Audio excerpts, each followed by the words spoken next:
दोस्तों, आज मैं आपको जिस गार्डन के बारे में बताने जा रहा हूँ उसका नाम है लोधी गार्डन। बहुत समय पहले, लगभग 14वीं शताब्दी में लोधी गार्डन पूरी तरह से एक गांव था और उससे भी पहले ये एक क्षेत्र था। और सबसे इम्पोर्टेंट बात मैं आपको बताऊं इसके बारे में, तो जब ब्रिटिश सरकार हुकूमत में थी तो इन्होंने लोधी गार्डन का नाम बदल दिया था और कुछ चेंजेस भी करे गए थे। तो आखिर क्या नाम रखा गया था इसका और क्या चेंजेस करे गए थे और कैसे एक क्षेत्र एक गांव बना और वो गांव आज एक लोधी गार्डन बना, तो जानते हैं लोधी गार्डन का पूरा इतिहास अपनी इस छोटी सी वीडियो में। दिल्ली सल्तनत पर सबसे पहले लगभग 320 सालों तक 5 वंशों ने राज किया। उसके बाद मुगल आए थे। तो वो 5 वंशों के नाम थे। सबसे पहले थे गुलाम वंश, फिर थे खिलजी वंश, फिर तुगलक वंश, सैयद वंश और अंत में लोधी वंश। सैयद वंश का शासनकाल था 1414 से लेकर 1451 तक और लोधी वंश का शासनकाल था 1451 से लेकर 1526 तक। तो सैयद वंश का जो अंत और लोधी वंश की जो शुरुआत थी, इस समय के दौरान ही लोधी गार्डन बनवाया गया था। लेकिन ये पूरी तरह स्थापित अभी नहीं हुआ था, अभी सिर्फ मकबरे बनाए गए थे। तो दोस्तों, लोधी गार्डन में सबसे पहली कब्र जिसकी बनवाई थी 1444 में, वो थे मोहम्मद शाह। सैयद वंश के आखिरी शासक अलाउद्दीन आलम शाह के पिता थे मोहम्मद शाह और मोहम्मद शाह की कब्र अलाउद्दीन आलम शाह ने ही बनवाई थी। अभी जो ये आप मकबरा देख रहे हैं, ये मकबरा मोहम्मद शाह का है। मोहम्मद शाह और उसके साथियों की कब्रें यहाँ बनाई हुई हैं।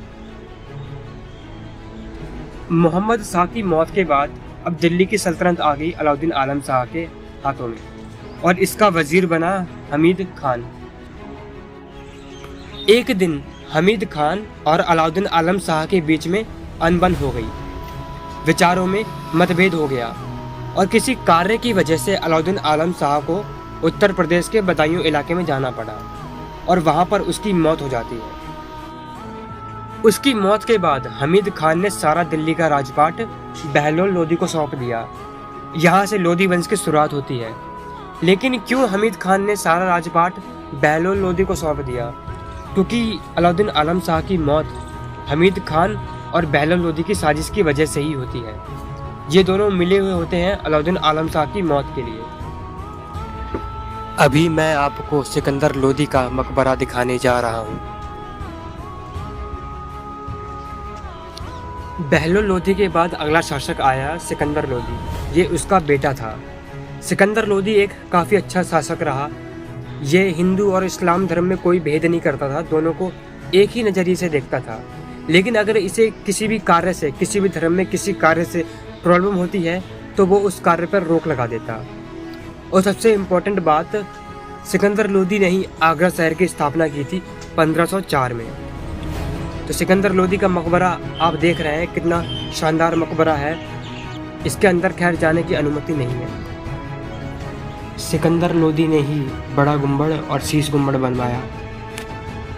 1517 में सिकंदर लोधी का मकबरा बना और इसका मकबरा बनवाया इसके बेटे इब्राहिम लोधी ने।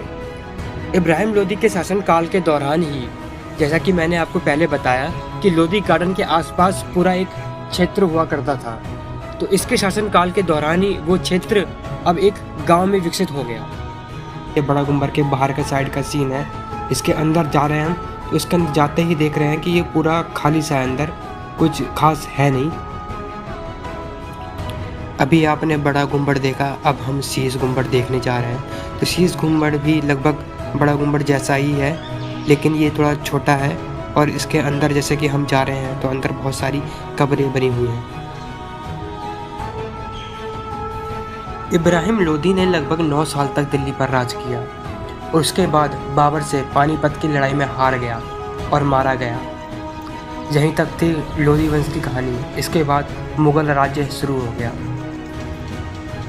मुगलों ने लगभग 330 साल तक हिंदुस्तान पर राज किया और अब मैं आपको अटपुला के बारे में बताने जा रहा हूँ। अटपुला का निर्माण तब हुआ था जब हिंदुस्तान की गद्दी पर बादशाह अकबर का राज था। बादशाह अकबर के शासनकाल के दौरान ही अटपुला का निर्माण हुआ था और ये निर्माण कराया था बहादुर नाम के व्यक्ति ने। मुगल के बाद जब ब्रिटिश सरकार सत्ता में आई तो 1936 को लोधी गार्डन के आसपास जो गांव थे उनको दोबारा बसाया गया। मार्क्स ऑफ विलिंगडन की वाइफ लेडी विलिंगडन ने इस गांव को हटाकर एक सुंदर गार्डन बनाया। हम कह सकते हैं कि 1936 को ही लोधी गार्डन का अच्छे तरीके से उद्घाटन हुआ था और इसका नाम रखा गया था लेडी विलिंगडन पार्क। लेकिन 1968 में अमेरिकन आर्किटेक्ट जोसेफ स्टीन ने ग्लास हाउस भी बनवाया और आज़ादी मिलने के बाद लेडी विलिंगडन पार्क को फिर से लोधी गार्डन बना दिया गया। और ये आप ग्लास हाउस देख रहे हैं। तो वीडियो यहीं पर ख़त्म होती है। ठीक है, थैंक यू, बाय।